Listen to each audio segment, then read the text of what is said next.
With Election Day in the rearview mirror, Republicans are looking ahead and charting a path forward for a GOP-led federal government. And on the minds of many is who President-elect Donald Trump will select for key roles in his new cabinet. I expect the president to make bold decisions. He has to come up with actually 1,200 different appointees who get confirmed by the United States Senate. And I can tell you there are lots and lots of very qualified individuals who are going to be considered for cabinet posts and other posts in government. And the Senate is ready to take a look at each and every one of them.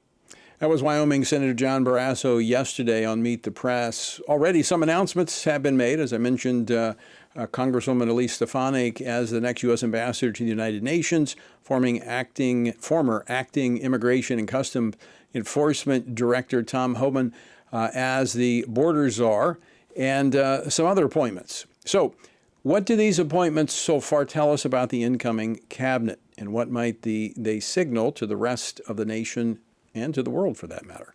Joining me now to discuss this, U.S. Senator Pete Ricketts of Nebraska, who serves on 3 Senate committees, including the Committee on Foreign Relations. Senator Ricketts, welcome back to Washington Watch. Good to see you. Thank you very much. Thanks for having me on again. First of all, Senator, congratulations on winning your election to the United States Senate. Thank you very much. It was a team effort. Well, and you did it quite handedly. Let me ask you first off your thoughts on the appointments that President-elect Donald Trump has made thus far. Yeah, so far they've been absolutely fantastic with regard to what President Trump is doing. And I think not only is he picking really quality people that will do a great job of fighting for us, but it also demonstrates that his administration is going to be ready to hit the ground running when they come in. And that's really important because, we're only guaranteed 2 years here. So we got to move very, very fast to get his agenda done. So this afternoon, it was announced that former Congressman Lee Zelden will be leading the EPA. As a former governor of your state, I'm sure that's an entity that you want to see operate within the bounds of its constitutional authority and kind of maybe clip its wings a little bit. You're absolutely correct there, Tony. I sit on the Environment and Public Works Committee, which oversees the EPA. So I've seen firsthand how they have really been stretching beyond the bounds of the law what they are trying to do. Their tailpipe emissions, for example, require 2/3 of all cars being sold in 2032 to be electric vehicles. And that is driving up costs for Americans. If you look just in general, the 5,000 regulations the Biden-Harris administration put in is adding $3,300 to the cost of every American household. We've got to unravel this, and that's why I'm looking forward to having Lee Zelden there. He's a great choice.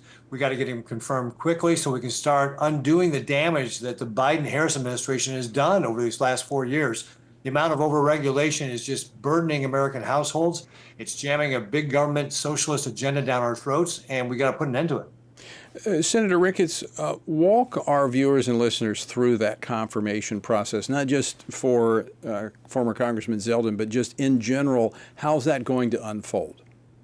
Yeah, so what will happen is with President Trump's nominees, they will go in front of the respective committees that they are that have the oversight, and so there'll be an opportunity for the candidate to be able to talk about what they hope to do. There'll also be questions from both Republicans and Democrats to that person, and then the committee will vote on that person. We have to have majority votes to get them out of committee. The good news is with Republicans in charge of the Senate, we will have majorities in all those committees to be able to get that person put to the floor. And this, again, where with the Republicans in charge of the Senate, we'll be able to move very quickly on President Trump's nominees to get them confirmed as quickly as possible. This is critical that we have those nominees, we get them done early. And it's also one of the things where, if you look at Chuck Schumer, he didn't really have us there very often. I think we were only scheduled to be in session about 29 weeks this year out of the 52 weeks out of a year. So what I've encouraged all the leader candidates is that, hey, we got to work hard. Most Americans work Monday through Friday. We ought to be thinking about the same sort of thing to be able to make sure we get President Trump's agenda done. Now, because of a rule change a number of years back, it only requires 51 votes on the Senate floor to move these nominees forward. So with 53, 54 Republicans, depending on how everything shakes out, that shouldn't be a problem. Well, and that's one of the things that we've got to move forward on those judge candidates that you point out. So that's going to be a key thing to move along as well. There is, just a general process issue that all these candidates have to go through to take time, which is why it's so important we get started as quickly as possible. Let me move to your home state of Nebraska, and as I do so, I want to point to the two initiatives that were on the ballot, two constitutional amendments, one to enshrine abortion into the Constitution. That failed. There was a provision to protect life. That did succeed, in large part because of your leadership. And I just want to point that out to our viewers and listeners, that even as a senator focused on the federal issues in Washington, you leaned in very heavily in the state of Nebraska personally to help fund the effort, as well as to speak into it and use your leadership. We saw in the 10 states that had these on the ballot, those states that had leaders that would lean in and lead, the life position prevailed. And I just want to say thank you for that. Well, thank you, Tony. I appreciate it. And certainly this is one that my mom also invested very heavily in, Marlene Ricketts. And it's always a team effort, right? You only get it done because of that. But I do think you're right when you look at what Ron DeSantis did in Florida or Dusty Johnson did in South Dakota. We also had my governor involved.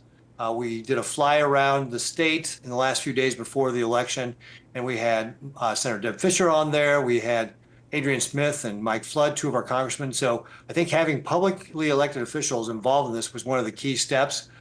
Two other key steps that we had were, one, that we had the pro-life work groups all working together.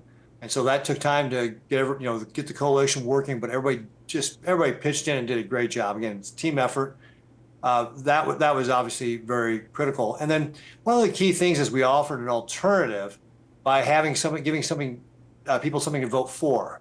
We saw what happened in Ohio, where a red state voted to put this really, really radical pro-abortion language in their constitution that guarantees the fundamental right to abortion.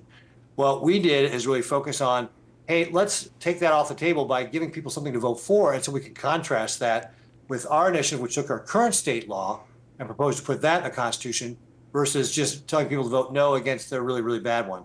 And that was ultimately very successful, where we got enough votes to block theirs out and ultimately kept them under 50% so that they couldn't get theirs in the Constitution. So that was very good. And then finally, I just want to give a shout out. It's always a team effort, but we had 6 young student athletes from the University of Nebraska who stepped up and did some commercials for us. Very courageous, very principled, just wonderful Christian women. And it takes a lot of courage, especially at that age, to step up and say, hey, I'm going to call this out for what it is. And their commercial was just so impactful that I just got to give a shout out to, we had a softball player, Jordy Ball, that was there. We had a volleyball player, Rebecca Alec was there. So we had lots of great people who stepped up. But, those young athletes, those young student athletes were really tremendously instrumental in helping us get the message out.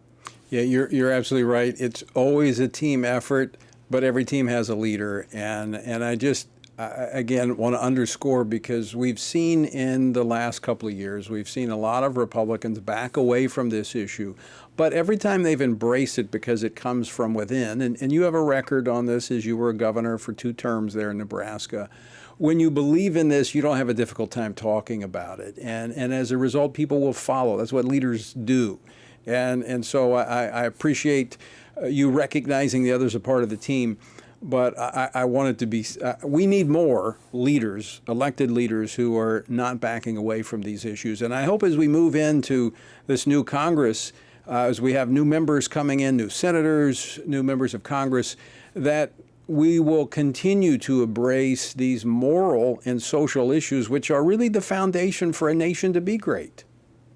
Yeah, absolutely. Our founders certainly recognized that we get to keep our republic if we have our religious values, that was fundamental to the functioning of our republic, and that without them, we wouldn't have that moral compass with which to guide us.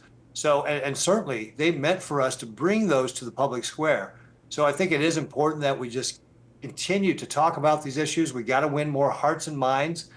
We've got a lot of work to do in the pro-life movement. Well, Senator, again, grateful for your leadership, and thanks so much for joining us today. Look forward to seeing you again real soon. Great. Thanks very much for having me on.